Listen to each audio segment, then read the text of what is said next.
Aunque nunca dieron con El Dorado o la ciudad perdida del oro, consiguieron hallar y robar el suficiente oro como para conseguir que la España de la época fuese la más rica de las potencias europeas. Mientras los españoles cruzaban los océanos en busca de oro, los primeros metalúrgicos europeos luchaban por hallar el modo de crearlo por medio de la magia. Seguramente habrán oído hablar de los alquimistas. Era un campo de la ciencia según el cual pretendían convertirlo todo en oro. En realidad, en parte, esto fue lo que llevó a la química. La alquimia, una compleja mezcla de física y metafísica, llegó a Europa ya en el siglo IX. A los alquimistas les preocupaba la naturaleza esencial de las sustancias y su capacidad para transformarse en otras. Algunos creían que todo estaba formado por pequeñas partículas que llevaban unos ganchos que les ayudaban a conectarse con otras partículas. Reorganizando y cambiando el número de las conexiones, se podría, según los alquimistas, recrear elementos, seguramente partiendo de una combinación de mercurio y sulfuro o plomo.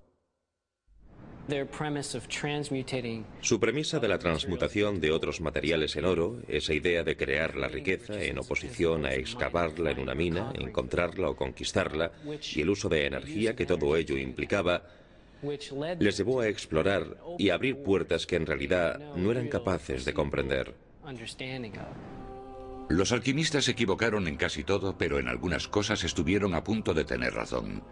Su intento por fabricar el oro les llevó a descubrir útiles aleaciones de metales y el concepto de identificar los elementos por sus características de quemado. Discutible es que uno de los más famosos alquimistas fuese Sir Isaac Newton, que intentó crear oro partiendo de la base metal del plomo.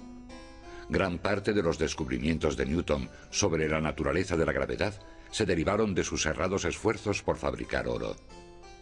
Hoy el oro es un importante elemento utilizado no solo en la fabricación de joyas y monedas. Como sus electrones son capaces de moverse libremente, el oro es un excelente conductor de la electricidad y puede convertirse en láminas y alambres extremadamente finos. El oro se utiliza en los equipos informáticos y en muchos otros aspectos de la industria de la electrónica de alta tecnología.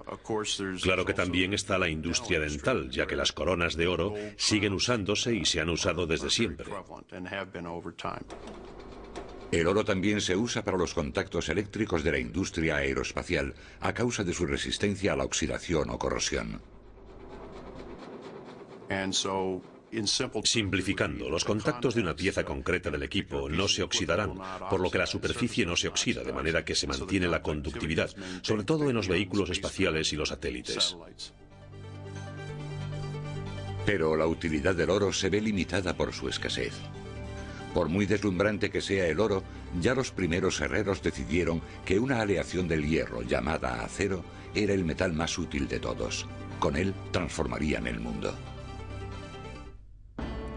Una gran acería es como una herrería a gran escala.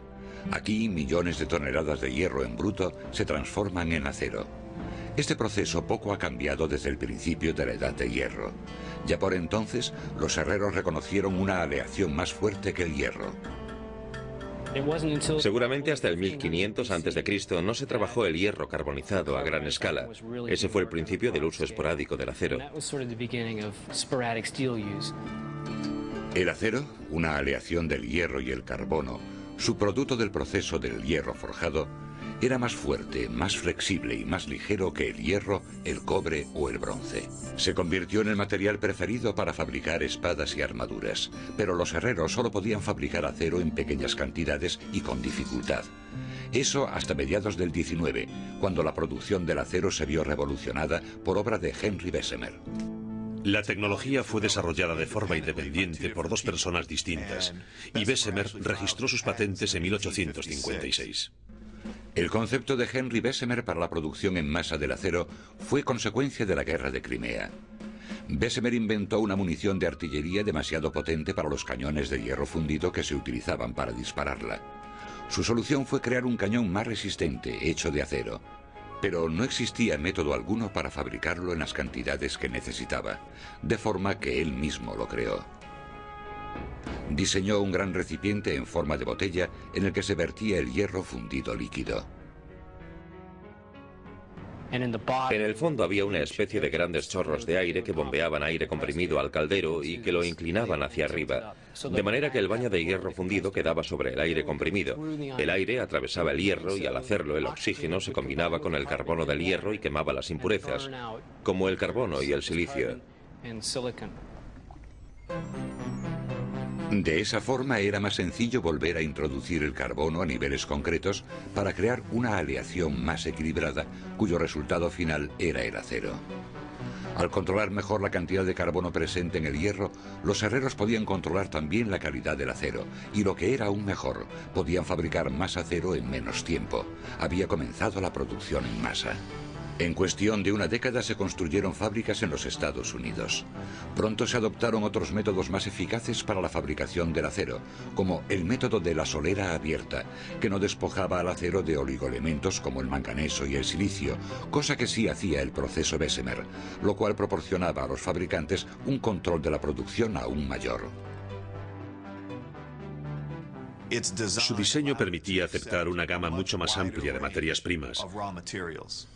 La productividad aumentó y algo muy importante, el proceso a solera abierta permitió el uso de la chatarra. La chatarra ya se encuentra a medio camino de ser acero y la capacidad de reutilizar este material es la piedra angular del reciclado del acero en la actualidad. Y hoy por hoy el acero es el material que más se recicla. A mediados del siglo XIX, la edad de hierro fue sustituida por la revolución industrial y toda ella se basó en el acero. En Norteamérica, primero fueron los ferrocarriles que viajaban hacia el oeste sobre raíles de acero de alta calidad. Después, las grandes llanuras se rindieron a los equipos agrícolas de acero traídos por los colonos que trabajaban la tierra. Los rascacielos se elevaron a medida que la fuerza de la viga y de acero permitía crear armazones internos que pusieron las oficinas por las nubes.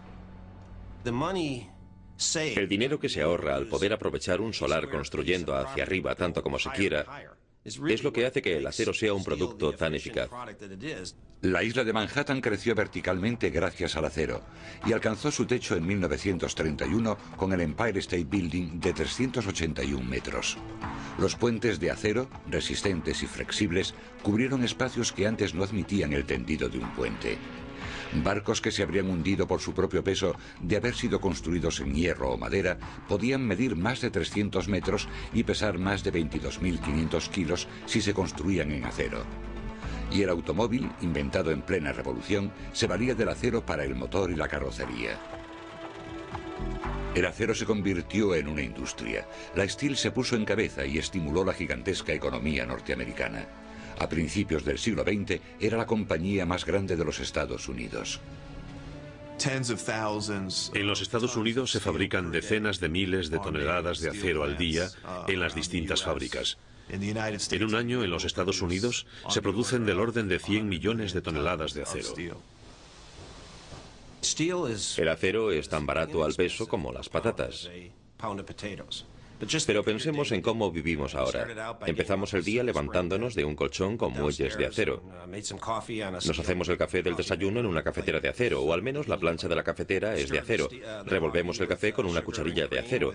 Nos subimos al coche o al autobús para ir a trabajar y es de acero.